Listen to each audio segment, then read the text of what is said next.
So what is the perfect release with your irons? Like, how do you get that balance of compressing the ball, but then having the club face square at impact? So I want to talk about a couple of things that I've seen players go through. Is most people, when they start, especially when they start out, they don't compress the ball. Their hands they're doing what we call casting the club. That means that the club head is catching up with their hands.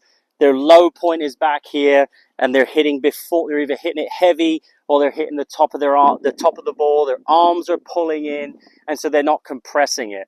So I see that a lot. And what I want to talk about today is when I get people compressing it, the first thing they kind of start getting into after they start compressing it is they start hitting the ball to the right, and they can't get the club face square and get it back to their target. And so what ends up happening is, when we start getting people to compress the ball and we start telling them to get their hands in front of the ball, they do exactly that. They get their hands almost too far ahead of the ball, and they're holding this angle too long, and you can see that the club face is open here. So a common thing that starts happening is, as you people compressing it, they'll start kind of blocking the ball out to the right because they're holding this angle too long.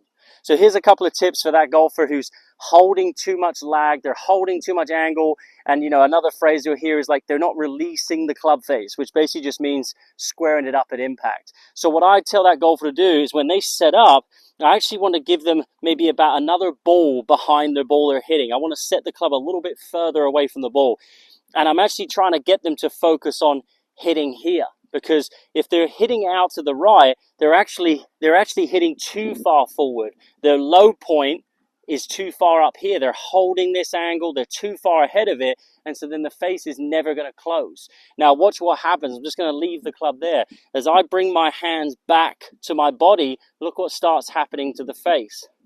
So the face starts squaring up. So that's what I mean about that balance of how much should my hands be ahead to keep the club face nice and square. Okay, so again, I'm going to set the club head about a ball behind the ball I'm hitting, and I'm almost trying to hit here. And if I focus and I focus on hitting here, that's going to naturally let my club head come round a little bit more and not have my hands so far ahead, and that's going to allow me to square the club face up earlier in my swing.